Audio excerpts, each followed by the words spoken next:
Hello, this is old Mr. Kent of MrKent.com, and you'll notice that I have my red safety flag back on the bike. For the last 3 or 4 videos it wasn't there because as I was trying to figure out why my display was burned out, I had laid the bike on its side, checked all the connectors and so forth, and when I laid on its side I take the flag off and put it somewhere where nobody's going to step on it. And of course, then I forgot about putting it back on. So now it's back on. I had a couple of comments on where's the red flag. And then also I want to show you what my wife made me. I think I can get this around to where you can see it here. This is just out of a washcloth, and I tested it out. It works fine. What happens is if this is sitting in the sun, well, get my gloves in the way there. If the bike is sitting in the hot sun with this over it, it keeps the display unit cooler, and that way if it's really hot and I want to go for a ride or need to go for a ride, I just pull that off and it's ready to go. And this can fit into my pocket, I think. It's easier without the gloves, but I'm ready to go riding. So I think that those are things I wanted to show you.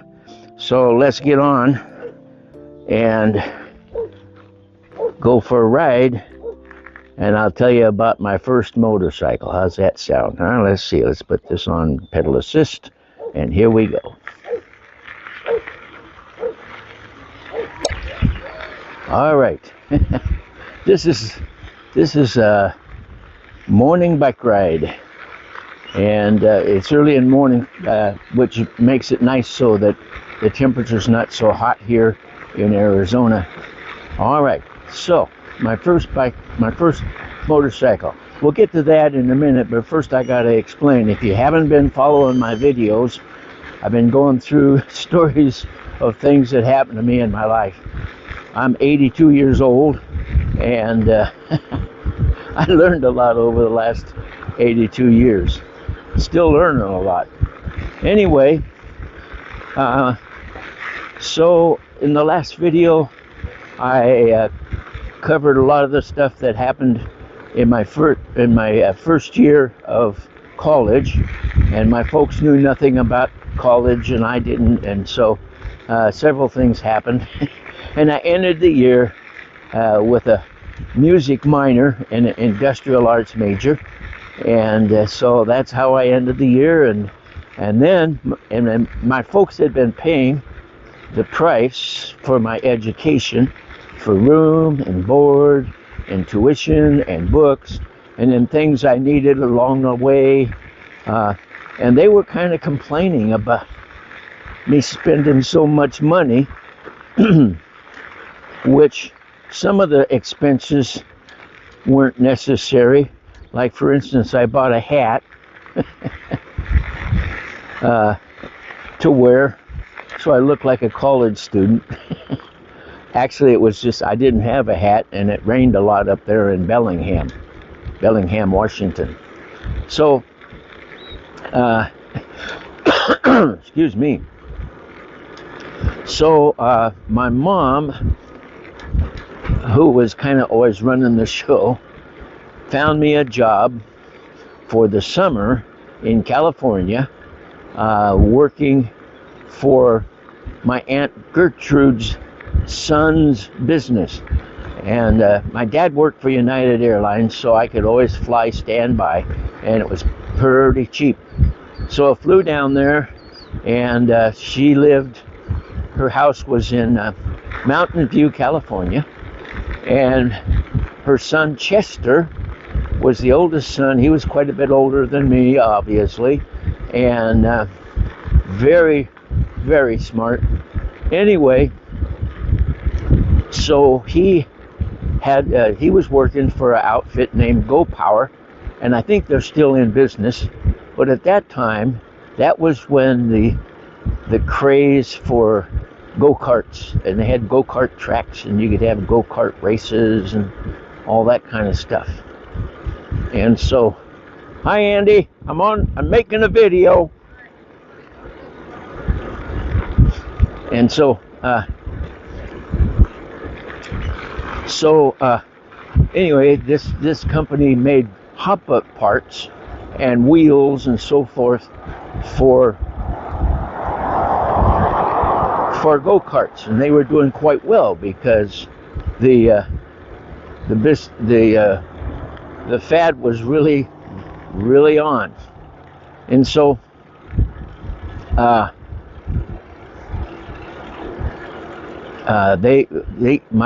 got a job working in the summertime down there, and basically I ran some of the easy to use machines, and mostly I was the shipping clerk, and I shipped things out, and I made $1.50 an hour, which was like back then was probably something around minimum wage. It wasn't a bad income, but I was happy to get it, because if you've been following my channel, I always say that, because if you haven't, you should be. Anyway, I'm just kind of a nut. So when I was in junior high, I was the richest kid on the block, because I had paper routes, I mowed lawns, and Saturday mornings I had a lucrative business washing car windows at the Safeway parking lot. And so that was it. And then when my folks moved out to the SeaTac area by the Seattle-Tacoma Airport, there was no jobs available for me. Maybe I should have these pulled down. I don't know. We'll see. Anyway, there was no jobs, so I didn't have any jobs after that. Couldn't make any money, and so I went down to California and started working. Let's see. I think I can go this way. Going to be on a dirt road for a little while. Went down to California, started working for this go-kart place, and making $1.50 an hour. And so we'll get there. Pretty soon it smooths out. Anyway, so I remember the first day I was working, every hour that went by I was adding up how much money I'd made so far. I don't know if you're that crazy, but I am. I was 19, and by the way, I thought I knew it all. Learned a lot since then, and if you're 19, well, congratulations.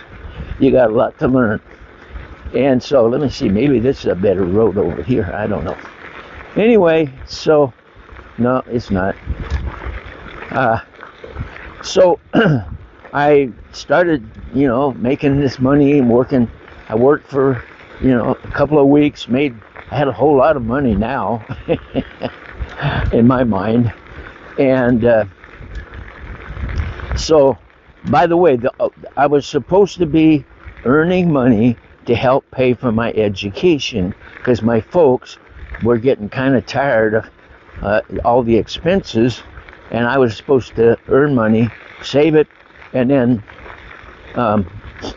help pay for my education. So that was the plan. So anyway, I finally got quite a bit of money saved up after a few weeks. And by the way, college summer vacations are much longer than high school stuff. And so I had quite a bit of money saved up, and I had this ukulele, or I had a ukulele at home, and but the only thing is I left it home. So I went to a music store, and they had a Martin 4-string guitar, and that's, you can tune it the same way you do a ukulele, or the same way you would tune a 6-string guitar. And I had enough money to buy that. I wish I still had it. Anyway, I gave it to my nephew, and I don't think he ever learned how to play it. But anyway, that's another story. So I bought this guitar. Man, was I having fun playing music in the evening. And I might as well, well, since I got the guitar, uh, I was always, now we're on a smooth road. How about that? I was always uh, writing little poems and stuff like that. And so uh, this one, I got to tell you about my cousin Chester.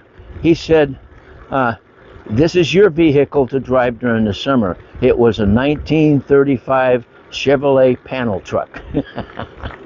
And I got a picture of one that looks like that. So anyway, that was what I got to drive around. Anytime I wanted to go somewhere, that's what I drove. And so, unless Chester was going with me, and then we went in his car. And so, there's this one morning, I decided Sunday morning I'd go to church somewhere. And so there was a church not too far away. So I decided I'd go to church. So I drove over there and went to church. I don't know if it's because the people saw who drove, the guy that drove the car, that old 35. See, that was a piece of junk back then.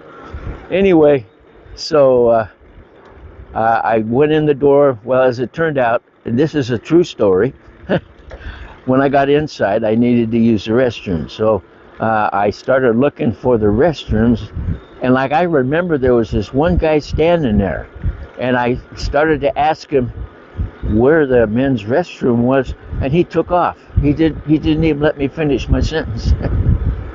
And so I looked, and they had a basement and then upstairs, and I finally found, I had to walk all over the place to find the men's restroom. So I finally found it. Well, so then as I was coming back to go into the auditorium, this guy and his wife and this little girl came by. I don't remember exactly the details, but he wanted to know where the class was for his little girl. Well, I had looked so many places that I knew where that room was. So I showed him the room. He thought I was a member of the church. He thought I was being super nice to him. And so I took him, I showed him, and then he sat somewhere nearby me in the auditorium, and so we visited for a little while, and then went to church. Well, so then, good morning. So then when I got out and I had my new guitar, I decided I'm going to write a song about that, because you go to church and nobody cares whether you're there or not, and then you're a stranger and you help somebody out and they think it's a great church. So I wrote a song, and by the way, it's on YouTube. I'll put a link to it in the when I was 19 I wrote this song. I'll put a link to it in the descriptions, and I'll also put a link to it at the end of the video, which we're gonna have to end this video pretty soon. So then the next time that next thing I know, Chester, I got a lot of more stories about the summer in California, but anyway, Chester was looking at motorcycles, and so he took me with him in his car, and we went to the motorcycle shop. And I don't remember any more about it than that, except that they had this motorcycle that had been run over by a car but was still in good shape. It was just the fenders were dented and stuff like that. So and it was only $250. And so I asked Chester, and he says, yeah, that's a pretty good buy, So after buying a guitar and then buying a motorcycle, and I got more stories about that, but I'll have to put it on the next video.